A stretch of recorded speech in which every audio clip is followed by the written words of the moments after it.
काय तुमच्या घरातले बी लहान मुलं कडधान्य खायला तोंड बनवतात, तर माझा पण मुलगा कडधान्य म्हणले की रडायला लागतो. तर आता तुम्हाला मी प्रत्यक्षात दाखवतेच की आपण त्याला जेवायला दिल्याच्या नंतर ना त्याचं रिॲक्शन काय असतं. तर बघा, मी तर मटकी केली उसळ खूप जण म्हणतात. तर आता त्याचं रिॲक्शन बघा. तो नक्की मी नाही खाणार हा शब्द त्याचा पहिला असेल. आणि बघा मंडळी, म्हणल्याप्रमाणे त्याने बघितलं आणि त्यानं तोंड बनवलेलं आहे. तर ह्याच्यासाठी काय करायचं आहे जेणेकरून हे पौष्टिक कडधान्य आपल्या मुलांच्या पोटामध्ये गेले पाहिजे. तर बघा, त्याच्या ताटातलीच ही वाटी मी काढून घेतलेली आहे. आता मी इकडे ही हिरवी मिरची घालून बनवली होती मटकीची भाजी. आता मी ह्याच्यामध्ये थोडंसं तिखट मिक्स करून घेणार आहे. अशा प्रकारे तुम्ही ह्याला कडधान्याची चाट किंवा कडधान्याची भेळ असंही म्हणू शकताल. ह्याच्यामध्ये घालायचा आहे सांबर मसाला. हो, बरोबर ऐकलं तुम्ही, थोडासा चुटकीभर सांबर मसाला मी घालणार आहे, कारण ह्याला एक वेगळीच चव यावं. सांबर मसाल्याने वेगळीच चव येते कुठल्याही पदार्थाला.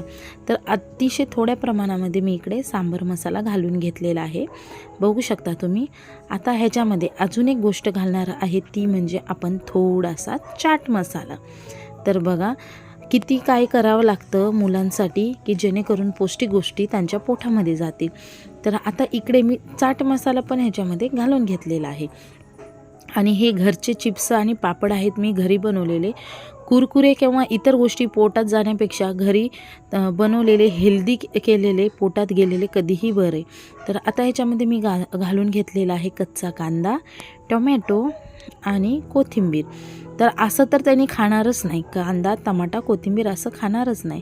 तर आणखीन राहिलेला पण वरती टाकून घ्यायचा आहे. आणि आता ह्याच्यामध्ये एक अर्धा लिंबू पिळून घ्यायचा आहे. लिंबू कमी पिळला तरीही चालेल, पण मी अर्धा लिंबू पिळलेला आहे. आणि आता राहिलेला कांदा टमाटा परत त्याच्यावरती घालून घ्यायचा आहे. आणि आता जे आपण घरी बनवलेले पापड, कुरडाई किंवा चिप्स काहीही असू द्या, ते ह्याच्यावरती घालून घ्यायचे आहे. मुलांना असे तळलेले पदार्थ खूप आवडतात, म्हणून ते हमेशा कुरकुरे किंवा बाहेरचे स्नॅक्स खायचे हट्ट करतात. तुम्ही अशा प्रकारे एकदा मुलांना ही कडधान्याची भेळ देऊन पहा, करून पहा. मुलांना तर आवडेल, पण तुम्हाला पण आवडणार 100%. आणि आता ह्याला एक लास्ट टचअप म्हणून ह्याच्यावर मी घालणार आहे थोडीशी दही. आता दही पण खूप जण खात नाहीत, लहान मुलं दही खात नाहीत, तर ह्या निमित्ताने दहीसुद्धा त्यांच्या पोटात जाईल. उन्हाळा दिवस आहे. तर आता ही आपली कडधान्याची चाट किंवा कडधान्याची भेळ अगदी बनून तयार आहे. सिक्रेट रेसिपी आहे जी की मी तुमच्याबरोबर शेअर केलेली आहे.